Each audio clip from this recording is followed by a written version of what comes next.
السلام علیکم۔ شفق YouTube channel کے ساتھ میں ہوں آپ کی ہوسٹ مہرما۔ نیکروفیلیا ایک ذہنی بیماری ہے۔ اس معرضے میں مبتلا شخص کا رجحان مختلف ہو سکتا ہے، جس کا سب سے شدید پہلو لاش کے ساتھ جنسی سرگرمی ہے۔ 1989 میں روزمن اور ریزنگ نے نیکروفیلیا کے 34 مریضوں کا انٹرویو کیا، جس میں ان کے جنسی رجحان کے بارے میں سوال پوچھے گئے۔ ان میں سے 68% کی خواہش تھی کہ ان کا پارٹنر ان کو کبھی بھی نہ روکے۔ 21% اپنے کھوئے ہوئے پارٹنرز سے دوبارہ ملنے کی خواہش رکھتے تھے۔ 15% مریض مردہ جسم کے ساتھ جنسی فعال کرنے کی طرف رجحان رکھتے تھے۔ اس عارضے میں مبتلا ہونے کے پیچھے ایک خوف ہوتا ہے ٹھکرانے کا، اور دوسرا خوف لاش کا ہوتا ہے، جس کی وجہ سے مریض مردہ جسم کے ساتھ سیکس کر کے اپنے خوف کو ایک خواہش میں بدلنے کی کوشش کرتا ہے۔ اس بیماری کا علاج کرنے کے لیے سائیکولوجسٹ مختلف طریقے استعمال کرتے ہیں، جیسا کہ بیہیویئر تھراپی، سائیکونالیسس وغیرہ۔ پیراسائٹ سے پھیلنے والی بیماریوں سے لڑنے اور ان کا مستقل حل نکالنے کے لیے بہاؤالدین ذکری یونیورسٹی سے معروف ماہر سائنس تعلیم ڈاکٹر صغیر احمد صغیر، جو اس وقت سائنس کالج لاہور میں پروفیسر بھی ہیں، اپنے ایک تحقیقی مضمون میں اس پیڈوفیلیا کے بارے میں لکھتے ہیں۔ پیڈوفیلیا ایک ذہنی مرض ہے۔ اس کے ہونے کی بہت سی وجوہات ہیں، لیکن سب سے اہم جو گردانی جاتی ہے وہ جینیاتی اور انفیکشیس ہے۔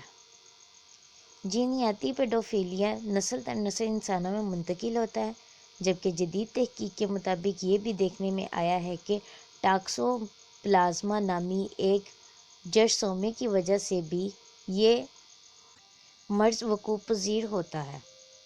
تحقیق نے یہ بھی ثابت کیا ہے کہ ٹاکسوپلازما کی وجہ سے جانوروں اور انسانوں میں آدم خوری کا میلان پیدا ہوتا ہے۔ یہ پیراسائٹ انسان کو جس طرف لگا دیں انسان اسی طرف لگ جاتا ہے۔ اس کی علامات تو یہ ہیں کہ انسان کا دماغ سن ہو جاتا ہے۔ اس علامت کے ظاہر ہونے کی وجہ سے اس کا علاج ممکن ہوتا ہے، لیکن اگر دماغ سن نہ ہو تو اس کی علامات کے واضح نہ ہونے کی وجہ سے ان کا علاج ممکن نہیں ہو پاتا۔ اس میں مبتلا انسان نفسیاتی مریض بن جاتا ہے۔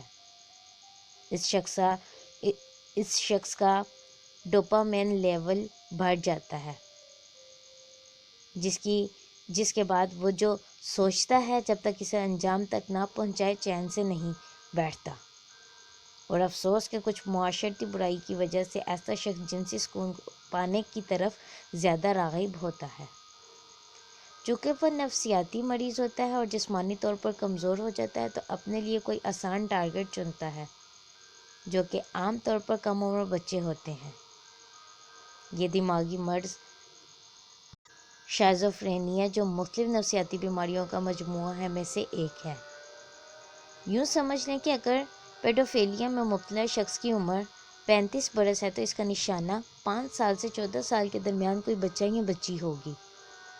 اگر زمینی حقائق کا جائزہ لیا جائے تو ایسے واقعات کے پیچھے کافی حد تک ہمارے میڈیا، ہمارے معاشرے میں بڑھتی ہوئی بے حیائی اور عریانی کا بہت بڑا کردار ہے۔ جنسی میلان ہر انسان کی ایک فطری ضرورت ہے، کیونکہ قدرت نے ہی انسان کی فطرت میں یہ عمل رکھ دیا ہے۔ یہی وجہ ہے کہ اس حقیقت سے انکار نہیں کیا جا سکتا۔ نہ ہی زیادتیوں کو کنٹرول کرنے کے لیے لوگوں کو اس فطرت سے محروم کیا جا سکتا ہے، اور نہ ہی اس طرح زندگی ممکن رہے گی۔ ایک شخص جو صبح اٹھتا ہے، اپنے گرد و نواح کے بازاروں میں عورتوں کو ایسے لباس میں دیکھتا ہے جو جسم کے خد و خال کو واضح دکھائے، پھر ٹی وی چینلوں اور اخبارات میں ایسا میڈیا دیکھنے کو ملتا ہے جو ان جذبات کو اور بھی زیادہ بھڑکا دیتا ہے۔ میں نے کچھ دن قبل ایک قومی اخبار میں اشتہار دیکھا، جس میں نامکمل لباس میں خوبصورت سی لڑکی کی تصویر لگی ہوئی تھی، اور ساتھ لکھا ہوا تھا برائے فروخت۔ لیکن ساتھ ہی بالکل چھوٹی سی ایک کار کی تصویر تھی۔ اب یہ سمجھ نہیں آ رہی تھی کہ ان دونوں میں سے کون سی چیز کو فروخت کرنے کی بات ہو رہی ہے۔ ڈارک ویب سائٹس بھی اس کا ایک پہلو ہے، لیکن میری رائے میں پیڈوفیلیا سب سے خطرناک پیراسائٹک حالت ہے۔ یہ تمام عناصر مل کر اس شخص کو ذہنی دباؤ کا شکار بناتی ہیں اور پھر دماغ میں پلازم جیسا مہلک جراثیم جنم لیتا ہے۔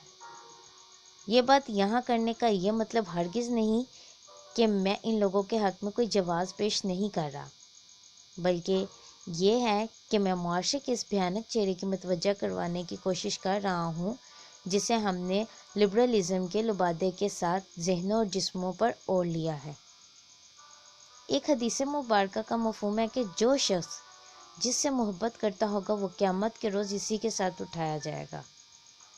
قوم لوط بھی ایسی بیماری میں مبتلا تھی اور ان سے پہلے حضرت شعیب کی قوم بھی۔ قوم لوط بھی ایسی بیماری میں مبتلا تھی اور اس سے پہلے حضرت شعیب کی قوم بھی ایسی ہی بیماری کا شکار ہوئی تھی، جن پر اللہ تعالیٰ نے عبرتناک عذاب بھیجا تھا۔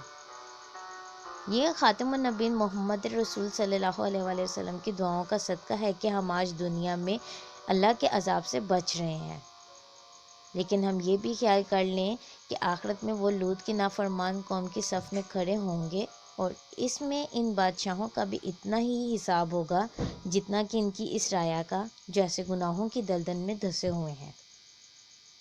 میری رائے میں دنیا بھر میں اس گناہ و معاشرتی بیماری سے بچنے کا یہی حل ہے کہ نکاح آسان بنایا جائے، جہیز کی غیر قانونی ہونے والے قانون پر سختی سے عمل درآمد کروایا جائے، بے حیائی اور فحاشی پھیلاتے میڈیا پر مکمل پابندی عائد کی جائے، ایسے جرائم میں ملوث افراد کی سزاؤں پر جلد سے جلد عمل درآمد کروایا جائے اور انہیں معاشرے کے لیے عبرت بنایا جائے۔ محرم و نامحرم کا جو فرق مثبت ذہنیت کی آڑ میں ختم کیا گیا ہے اسے بحال کیا جائے۔ کو ایجوکیشن سسٹم کا خاتمہ بھی اس کے لیے اہم ہے۔ اس طرح آگاہی پروگراموں سے بچوں کو جو جنسی ہراسانی کی تعلیم دی جا رہی ہے یہ معاشرے میں اور بھی زیادہ برائی پھیلانے کا موجب بن رہی ہے، کیونکہ آگاہی کا نقصان بڑا ہوتا ہے۔ اس سے بہتر یہ ہے کہ پیڈوفیلیا کے بارے ماہرین نفسیات کی طرف سے آگاہی پھیلائی جائے اور لوگوں کو اس معاملے میں خود احتسابی کی طرف راغب کیا جائے۔ اس طرح کی مزید انفارمیشن رکھنے والی ویڈیوز سننے کے لیے ہمارے چینل کو لائک اور سبسکرائب کرنا مت بھولیں۔ شکریہ۔